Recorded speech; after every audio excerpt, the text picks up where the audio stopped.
నమస్కారం. Welcome to our channel. ఈ రోజు మనతో పాటు ఉన్నారు ప్రముఖ జ్యోతిష మరియు వాస్తు పండితులు బ్రహ్మశ్రీ డాక్టర్ నాయకంటి మల్లికార్జున శర్మ గారు. మరి గురువు గారితో మాట్లాడి ద్వాదశ రాశుల ఫలితాలు ఏ విధంగా ఉన్నాయో అడిగి తెలుసుకుందాం. నమస్కారం గురుగారు. నమస్కారం అమ్మా. గురువు గారు, అక్టోబర్ 9వ తారీఖు నుంచి గురువు వృషభ రాశిలోకి వక్రగతి పొందుతున్నారు కాబట్టి మరి మేషరాశి వారికి ఏ విధంగా ఉండబోతుంది అంటారు? తప్పకుండా అమ్మ. ఓం శ్రీ గురుభ్యో నమః. గురు వక్రస్థితి అక్టోబర్ 9వ తారీఖున గురువు వక్రగతి పొందుతున్నాడు. అంటే అక్టోబర్ 9వ తారీఖున మధ్యాహ్నం పూట 2:40 గురువు మృగశిర నక్షత్ర 2వ పాద ప్రవేశంతో వక్రారంభం అనేది ప్రారంభమవుతుంది. అలానే ఇక్కడ అక్టోబర్ 9 నుంచి ప్రారంభమైన వక్రారంభం ఫిబ్రవరి 9, 2025 వరకు కూడా మధ్యాహ్నం 12:40 వరకు ఉంటుంది.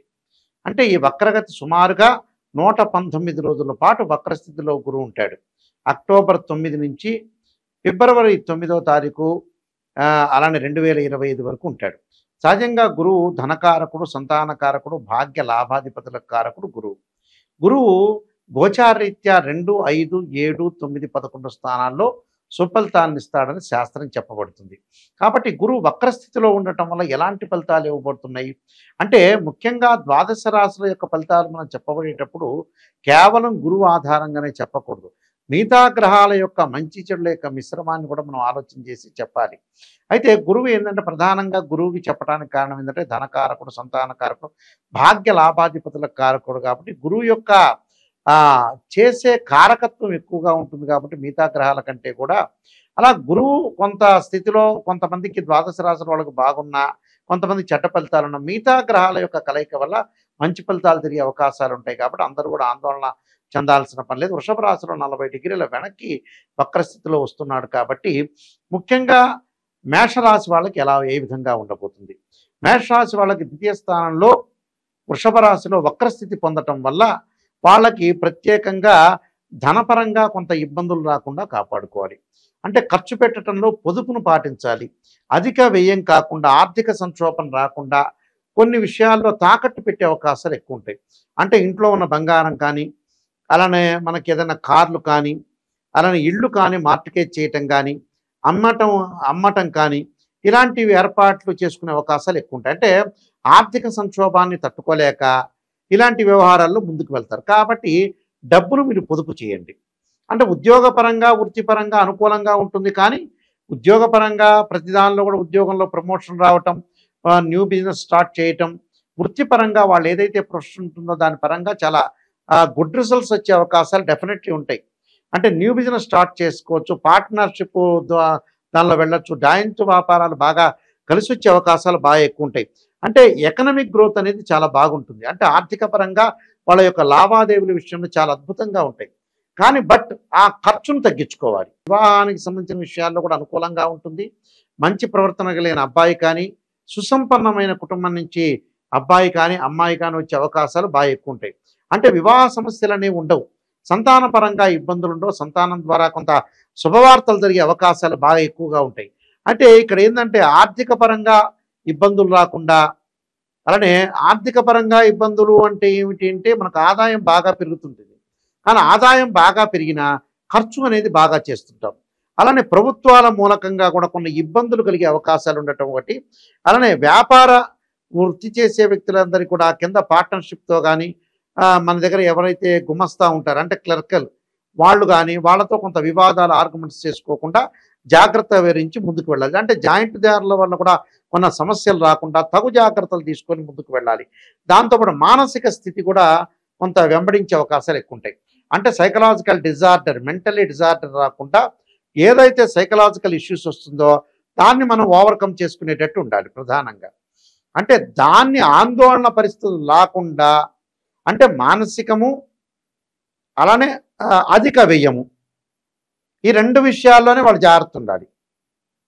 గురువు వక్రగతి పొందటం వల్ల ఈ 2 విషయాల్లో అంటే మనకి ఇన్కమ్ వస్తుంది, ఆదాయం బాగా పెరుగుతుంటుంది, నిరుద్యోగులకు ఉద్యోగ అవకాశాలు వస్తాయి, వివాహం కాని స్త్రీ పురుషులందరూ వివాహాలు కలుగుతాయి, విదేశీయానం కూడా ఎక్కువగా ఉంటుంది.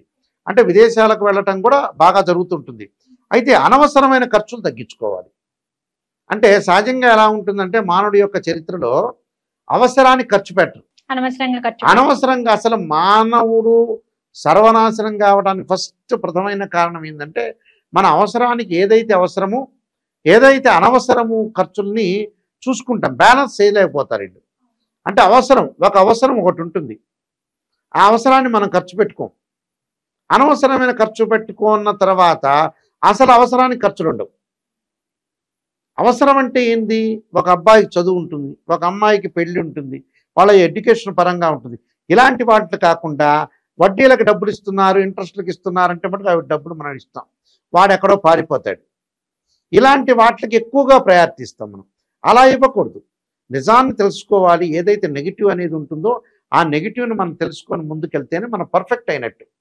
అంటే ప్రత్యేకంగా ఏంటంటే వీళ్ళకి అనవసరమైన ఖర్చులు తగ్గించుకోవాలి, పొదుపును పాటించాలి.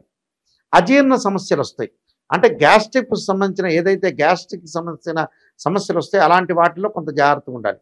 అంటే లివర్ సంబంధించిన లివర్ ఫ్యాట్ కానీ లివర్ సంబంధించిన విషయాల్లో కానీ అలానే ముష్టాన్న భోజనం చేస్తారు, బాగానే చేస్తారు. కొంత ఎక్సర్సైజ్ ఒకటి, ఏదైతే ఫుడ్ క్వాలిటీ ఫుడ్ తినటం ఒకటి, అంటే ఫ్యాట్ ఫుడ్ కొంటుంది కదా, అలాంటివి తినకుండా ఉండటం మంచిది.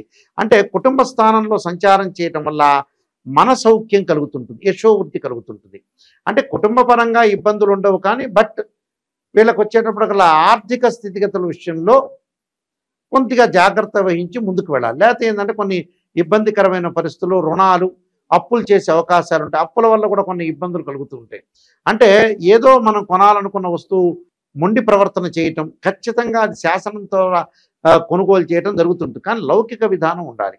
అంటే ఈ 119 రోజుల పాటు గురువు వక్రస్థితిలో ఉండటం వల్ల ఖచ్చితంగా వాళ్ళు తీసుకోవాల్సిన నిర్ణయాలు ఏంటంటే ధనపరంగా ఇబ్బందులు లేకుండా ఆదాయాన్ని మితంగా ఖర్చు పెట్టుకొని అవసరమైన దాన్ని ఖర్చు పెట్టుకొని అనవసరమైన దాన్ని వాళ్ళు వదిలేయాలి. అంటే ఇవి ఖచ్చితంగా చేస్తే వాళ్ళకి మనిషి ఆశావాదంతో బతకాలి. ఆశావాదంతో బతుకుతేనే మనకి మన శక్తి అనేది సంపన్న కావాలంటే ఏంటంటే ఆశావాదంతోనే మనిషి బతకాలి.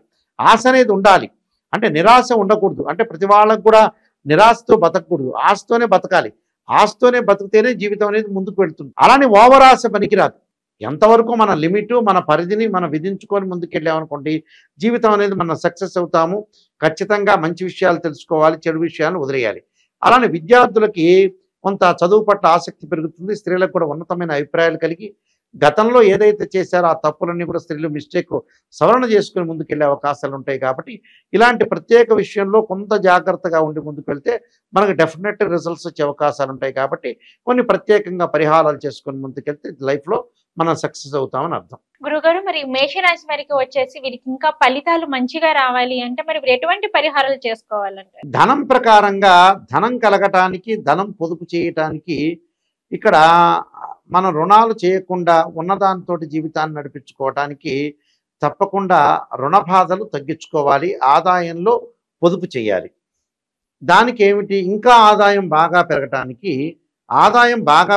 యక్షాయ కుబేరాయ వైశ్రణాయ ధనధాన్యాధిపతే ధనం ధాన్యం సమృద్ధిమే దేహిమే దాపై స్వాహ అనే మంత్రాన్ని గురువారం రోజున గురుహోరలో చేయాలి.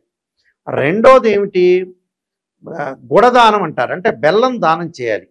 అంటే రుణాలు కానీ పొదుపు చేయటానికి కానీ మన వచ్చిన డబ్బులు ఖర్చు పెట్టుకోకుండా ఉండటానికి ఖచ్చితంగా వాళ్ళు చేయాల్సింది ఏంటంటే గుడదానం, అంటే బెల్లం దానం చేయాలి. కేజీ బ్రాహ్మణోత్తములకి దానం చేయాలి. తర్వాత శనగలు కూడా దానం చేయటం మంచిది. శనగలు అలానే బెల్లము దానం చేయటం వల్ల అవసరమైతే నేను చెప్పిన యక్షాయ కుబేరాయ వైశ్రణాయ అనే మంత్రాన్ని, ఇది రాదు గురువుగారండి అని చెప్పిన వ్యక్తులకి సింపుల్గా ఓం దేవానాంచ ఋషీనాంచ గురుకాంచన సన్నిభం బుద్ధిమతం త్రిలోకేశం తం నమామి బృహస్పతి అనే మంత్రాన్ని చదువుకోవటం మంచిది. అది కూడా గురువు గారు రాదండి అంటే ఓం గురవే నమః అనే మంత్రాన్ని చదువుకుంటే చక్కగా గురువుని ఆరాధన చేయాలి. పీఠాధిపతులను కానీ బ్రాహ్మణోత్తములు కానీ మీరు చదువు చెప్పిన గురువులు కానీ అలానే సాయిబాబాను కానీ రాఘవేంద్ర స్వామి కానీ దత్తాత్రేయ స్వామి కానీ ఆరాధన చేయటం వల్ల మనకు మంచి ఫలితాలు వచ్చే అవకాశం ఖచ్చితంగా. ఓకే గురుగారు, మేషరాశి వారికి వచ్చేసి గురువు వక్రగతి చెందడం వల్ల ఎటువంటి ఫలితాలు రాబోతున్నాయో తెలియజేశారు. ధన్యవాదాలు గురువు. నమస్కారం.